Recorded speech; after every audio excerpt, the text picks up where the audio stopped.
Muy buenos días, mis amados hermanos y amigos. En esta mañana, en este día, reciban un caluroso saludo de su amigo y pastor Oscar Carrillo y un saludo fraterno de toda nuestra congregación Centro Bíblico Salán, una iglesia de amor, una iglesia de restauración que Dios está edificando en la ciudad de Barranquilla. Hoy queremos saludarlos una vez más, deseando que nuestro Padre Celestial los continúe bendiciendo, los guarde y guíe sus vidas. Hoy quiero que me permitan compartir un mensaje que yo he titulado Ofrenda y Sacrificio. Ofrenda y sacrificio. Un tema que debo reconocerlo, hace varios años me apasionó el tema del dar, el tema de ofrendar. Ese fue un tema que en mis inicios como cristiano me llevó a estudiar por largos tiempos, largos meses, yo creo que años ese tema. Quería aclarar dudas, quería que mi corazón estuviera en paz en lo que tiene que ver con el dar al prójimo y dar para la obra de Dios.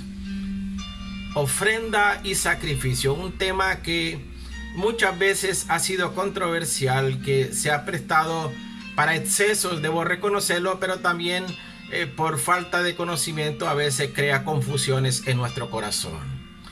Vamos a hablar, le decía, de ofrenda, y yo la defino ofrenda como el agradar a Dios a través de algo que yo doy, es el dar.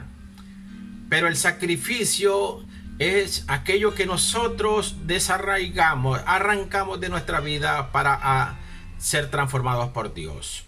Una y otro lo vamos a estar tocando en este breve tiempo. Espero que unos 30 minutos que tú me permitas para compartir de manera sencilla eso que ha sido de bendición a mi vida.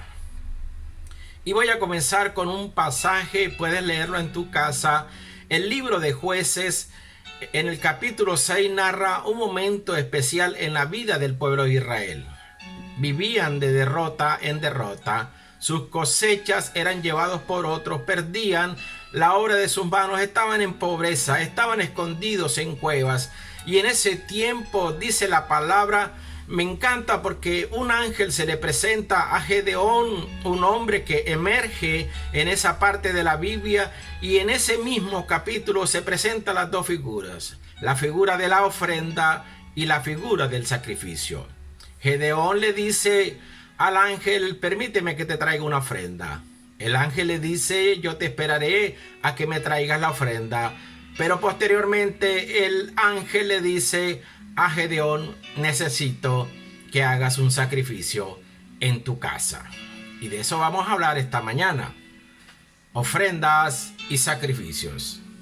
Dice la Biblia en ese capítulo que el ángel de Jehová buscó a Gedeón. Siempre que Dios nos busca es porque quiere transformar nuestras vidas, porque quiere sacarnos de esa vida de derrota, de esa vida donde estamos ahí con miedos, escondidos. Y dice que el ángel llegó hasta la casa de Gedeón. Y yo sé que Dios, a través de ángeles, a través de su palabra, a través de profetas, va a llegar a tu vida para llevarte una palabra que va a traer liberación financiera a tu vida. Dice que el ángel llega y encuentra a Gedeón en el lagar. El lagar es el lugar donde se prensan las uvas para sacar el vino, el buen vino de la cosecha. Pero él no lo encuentra exprimiendo las uvas, sino lo encuentra sacudiendo el trigo en el lagar. Ahí Gedeón tiene un encuentro con Dios. Ahí y cuando él llega, cuando el ángel se le presenta, le da un saludo especial a Gedeón. Le dice, varón esforzado y valiente, tú derrotarás a los madianitas. Me parece interesante ese llamado, porque ese llamado se parece mucho al llamado de casi todos los personajes en la Biblia que han sido usados por Dios para grandes propósitos. Se parece mucho a la historia de muchas personas a través de la humanidad que Dios llamó en momentos de crisis, y ellos le creyeron como yo esta mañana, espero que tu fe sea activada, que le creas a Dios, porque tú y tu casa serán transformados por una palabra de Dios. Dice que Gedeón, el ángel le dice, varón esforzado y valiente, pero de manera extraña, Gedeón le responde en otro tono y le dice, si Dios está con nosotros, ¿por qué tenemos tantos problemas? Y debo reconocerlo, ese es uno de los grandes interrogantes de muchas personas, muchos creyentes que van por largos tiempos, meses, años a las congregaciones, a las iglesias, que incluso sirven, que incluso ofrendan de manera puntual, que llevan sus diezmos, pero llega un momento en que le dicen a Dios, ¿por qué si yo doy hay tantos problemas en mi casa? Hay escasez, porque hay momentos de tanta dificultad y muchos se cuestionan y ponen a veces por duda la veracidad de la promesa de Dios cuando dicen, otros que no van, otros que no ofrendan, viven mejor que yo. En ese momento Gedeón saca a relucir dos situaciones, dos aspectos que muchas veces nosotros también expresamos en momentos de la crisis, en momentos en que cuestionamos nuestra vida religiosa. La primera cosa es que Gedeón muestra ira por la crisis. Cuando hay crisis, cuando no hay solución, cuando no vemos salida, muchas veces expresamos ira por la crisis. Y ese es uno de los motivos porque muchas veces los hijos de los cristianos a veces no siguen las enseñanzas porque no entienden, como si su padre o su madre andan allá sirviendo, metidos en la iglesia, no ven la prosperidad en sus casas. Cuestionan y muchas veces reaccionan con ira. Y lo segundo es que Gedeón expresa una excusa por la derrota. Él dice, ¿dónde están las maravillas que cuentan mis padres de Dios? Esas maravillas de que Él hizo abrir el mar, de que Él los sacó de la esclavitud en Egipto, ¿dónde está? Y muchas veces nuestros hijos cuestionan, ¿dónde está tu Dios? ¿Dónde está tu fe? Porque no ven los frutos de nuestra fe en nuestras casas. Y lo primero que quiero decirte esta mañana, quiero dejarte claro, porque fue un gran interrogante en algún momento en mi vida. Cuando yo entré en una etapa de crisis financiera. Por eso yo te digo, yo sé de lo que te hablo. Y esta mañana quiero compartirte no solo el fundamento a través de la palabra, sino mi experiencia de vida. Una vida que un día entregué a Dios y comencé a creerle, comencé a cambiar según su voluntad, según las estrategias de Él, y he visto las bendiciones en mi vida. Lo primero que te quiero decir esta mañana, y quiero que lo tengas claro en tu corazón y en tu mente, es que Dios no tiene culpa de nuestros errores. Muchas veces nosotros terminamos disgustados con Dios y nos alejamos y nos apartamos y sacamos excusas, pero en verdad te lo quiero recordar. Nuestras malas decisiones financieras, nuestras malas decisiones de negocios, nuestras indecisiones, de esas no tiene culpa Dios. El único culpable somos nosotros de nuestros errores. Lo segundo es que un mal aprendizaje trae confusiones. A muchos, y no quisiera decirlo, pero a muchos le han dicho que si tú traes tu ofrenda, tu diezmo, no sé qué, al altar, otros le llaman siembra, Dios te va a prosperar. Pues déjame decirte que puede ser, pero también puede no ser. Job fue el hombre de referencia de Dios. Era un hombre que ofrendaba, un hombre que hacía sacrificio, pero pasó por una etapa de dura crisis. Que al final vio la honra de Dios es otra cosa. Pero lo que te quiero decir es que el que tú lleves una ofrenda al altar, esa siembra, esa semilla, no te va a garantizar que tú no pases por etapas de tribulación. Dios te va a dar las estrategias para salir. Las promesas de Dios se van a activar en momentos de crisis. Pero vuelvo y te digo, eso no te va a obviar de que tú no pases por procesos de prueba. Y segundo y tercero, a veces también tiene que ver mucho la pasividad en las oportunidades. A muchos les han enseñado, trae y Dios te bendecirá.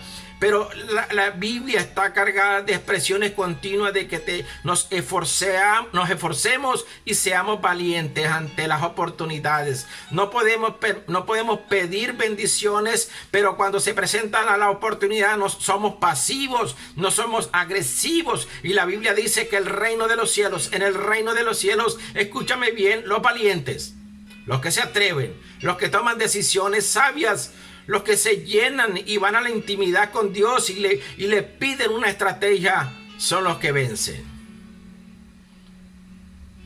Mal aprendizaje y pasividad ante las oportunidades. Y también te quiero decir que los esquemas mentales equivocados, por lo que hemos aprendido, deben ser desarraigados, porque un esquema mental equivocado nos traerá decisiones equivocadas y confusiones que nos traerán a las cuevas.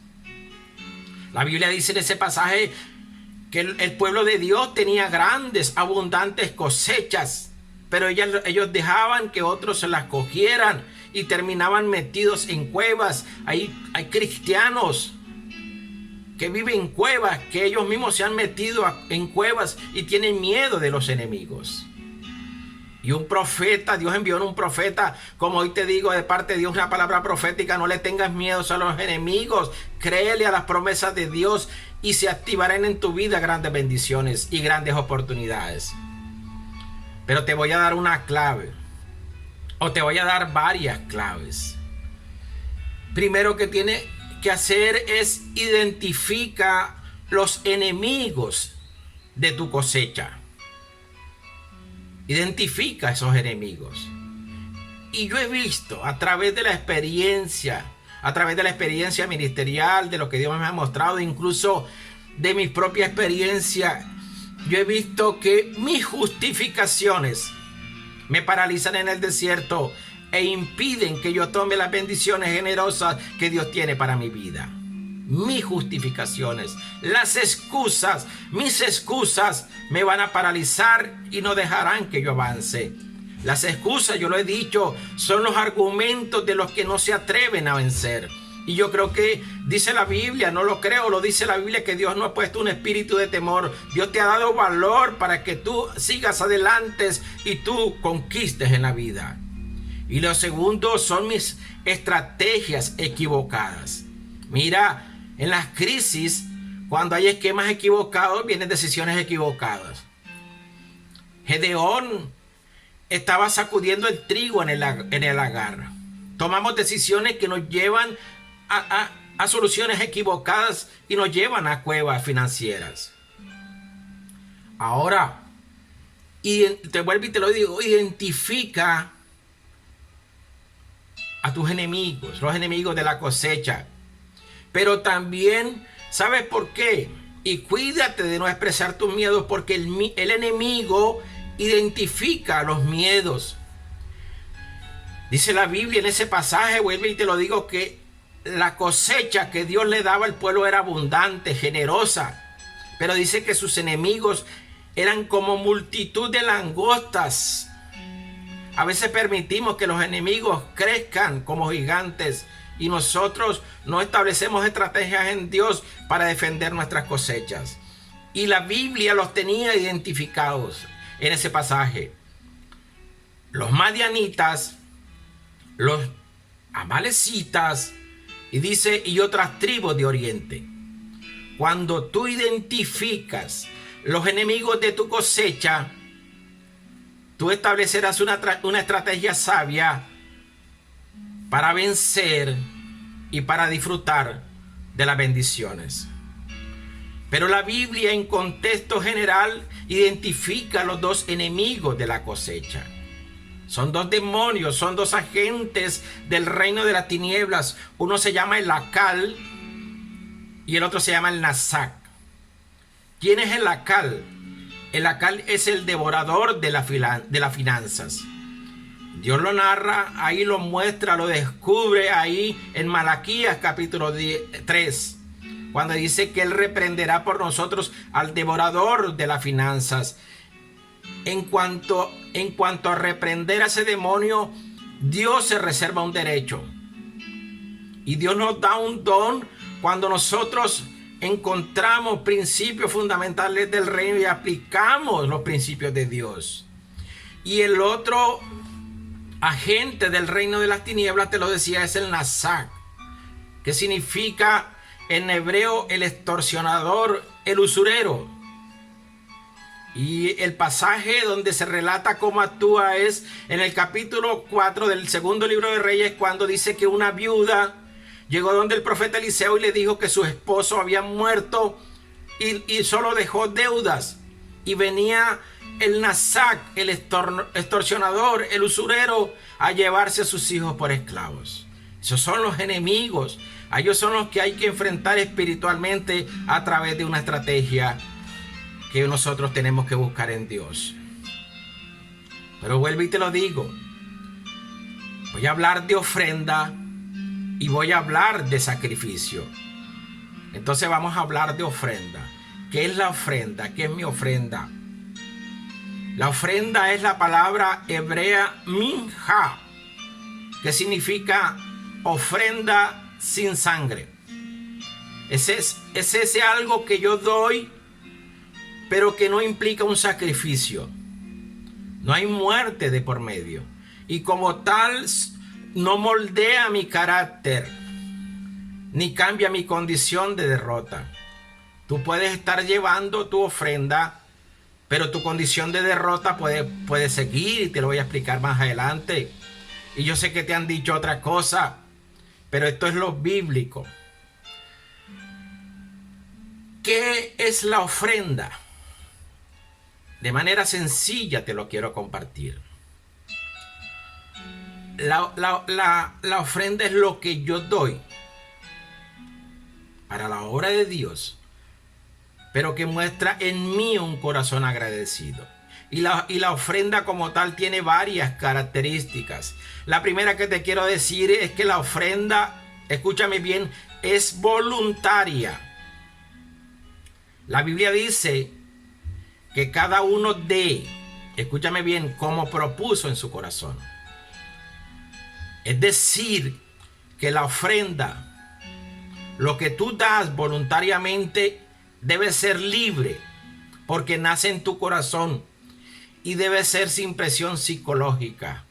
No escuche voces que te dicen que si tú no das, vas a ser maldecido, porque nuestro Dios es un Dios que bendice.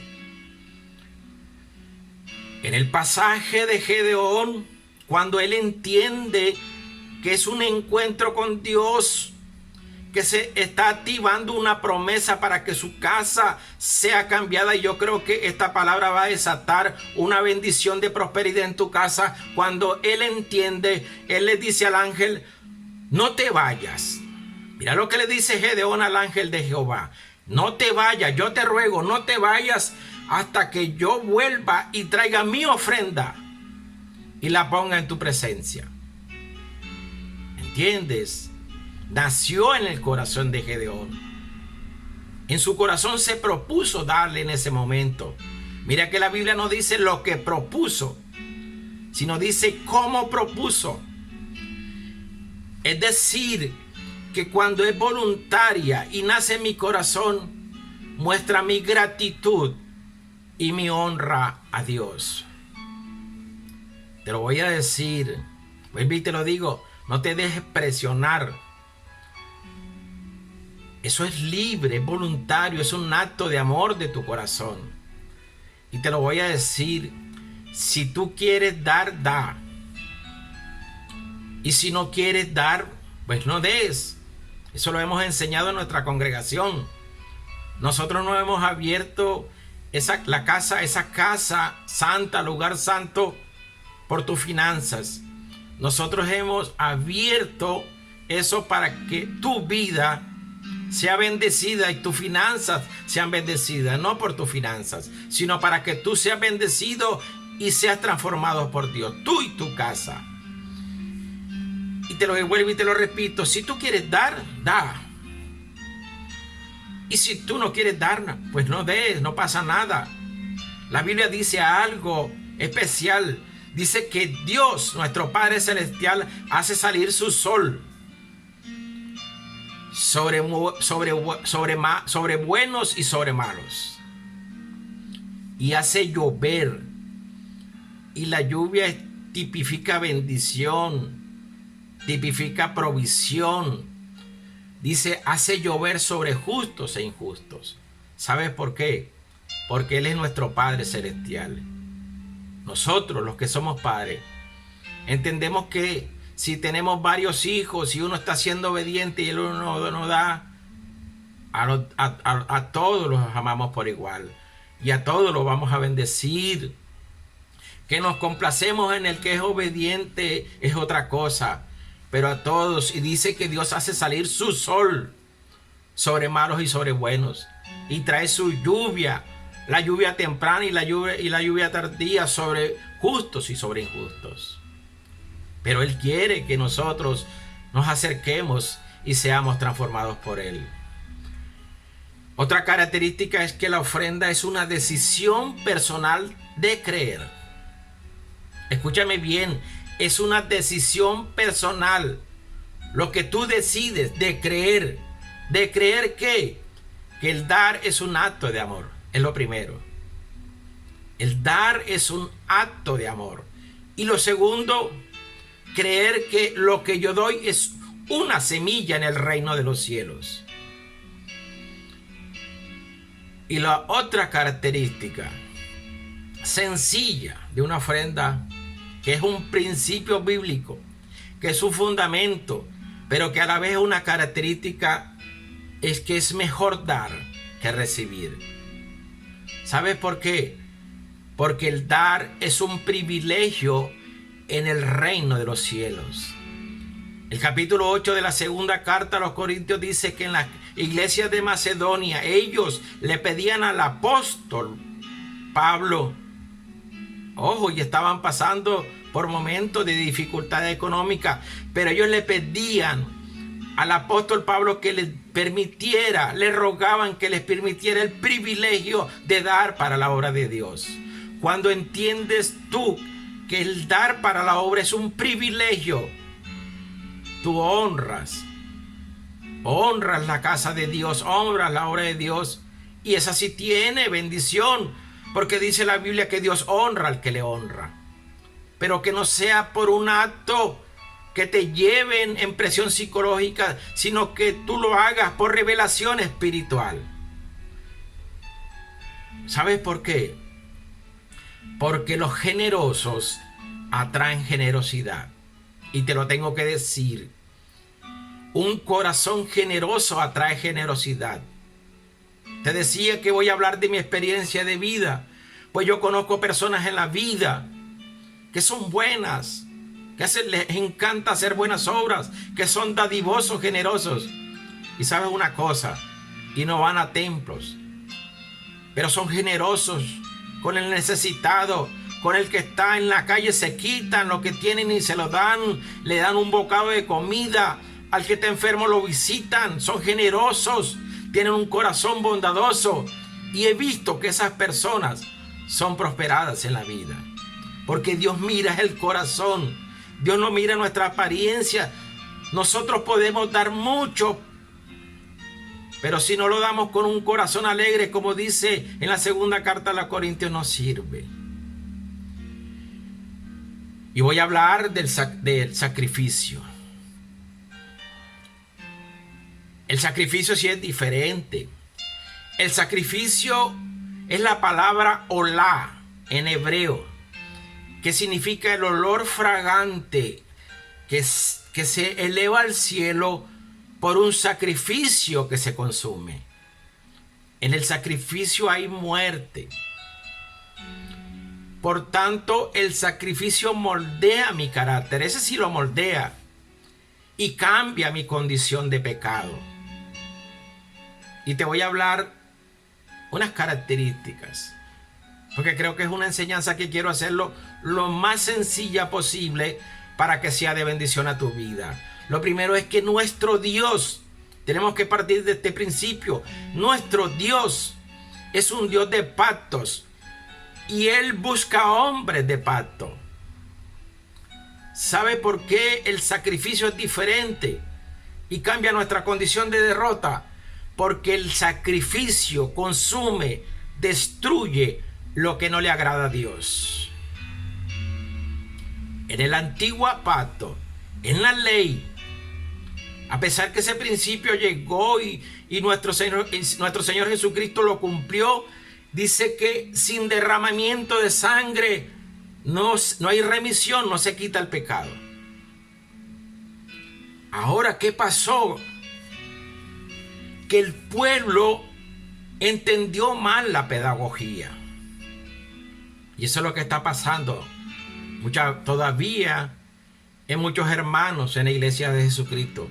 En el antiguo pacto el pueblo de Israel entendió mal la pedagogía, porque Dios le dijo: sacrificarás corderos inocentes. Pero esos corderos inocentes solo eran tipo del Cordero de Dios que debería venir a ser el sacrificio excelso, el último gran sacrificio.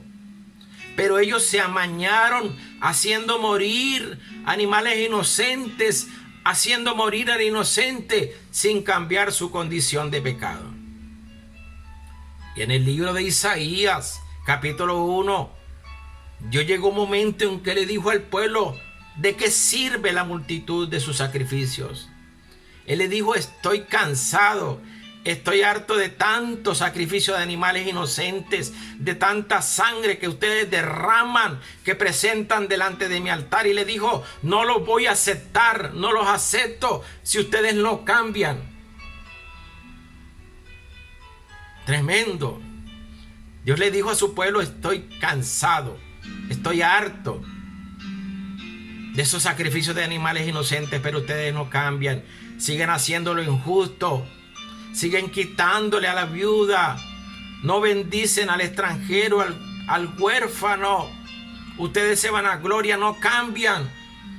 Y Dios les dijo: ya no quiero más esos sacrificios. Y les dijo: lávense, límpiense y estemos a cuenta, y vengan y yo los perdonaré. Hagan un sacrificio correcto, un sacrificio del corazón, no un sacrificio de apariencias. ¿Qué te quiero decir en esta mañana? Que nuestras victorias, tus victorias y mis victorias comenzarán cuando sacrifiquemos el motivo de nuestras derrotas. En ese tiempo, en tiempo de Gedeón, y en muchos tiempos de la historia del pueblo de Israel, y en muchos tiempos de la iglesia de Jesucristo, el pueblo de Dios está en derrota. ¿Sabe por qué a veces estamos en derrota? Porque tenemos algo que no le agrada a Dios. Algo delante de Dios que le sea desagradable retiene las bendiciones. Te lo tengo que decir claro en esta mañana. Amado hermano y amigo, nosotros podemos dar generosas ofrendas, pero si no hacemos morir la condición de pecado, no habrá victoria. Y hoy no voy a enumerar la condición de pecado, porque cada uno de nosotros sabemos que estamos haciendo que no le agrada a Dios. Muchas veces queremos justificarnos, pero una de las cosas que más le agrada a Dios es un corazón honesto. Y eso era lo que tenía el rey David. El rey David se equivocaba y se equivocó muchas veces, pero él, cuando entendía que había ofendido a Dios, él llegaba y se humillaba delante de Dios y se derramaba en lágrimas y le decía, y él buscaba el favor de Dios y le decía: Señor, límpiame. Y yo creo que este es tiempo que tenemos que buscar, porque de pronto en este tiempo tal vez el Señor también nos está diciendo: lávense y límpiense y vengan a mí y yo los perdonaré y yo quitaré esa condición de derrota. ¿Cuál es tu condición de derrota? Tú lo sabes. En tu intimidad, en ese momento en que tú vas a la presencia de Dios a orar, a pedir, yo te pido que coloques delante de Dios eso y le digas: Señor, ya quiero hacerlo morir.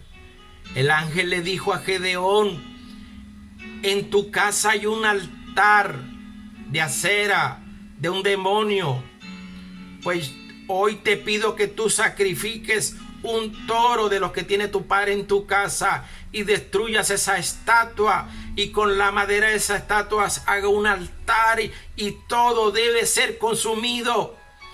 Debe morir todo eso que no me agrada. Y te voy a decir dos cosas para terminar. Cuando Gedeón tomó la decisión,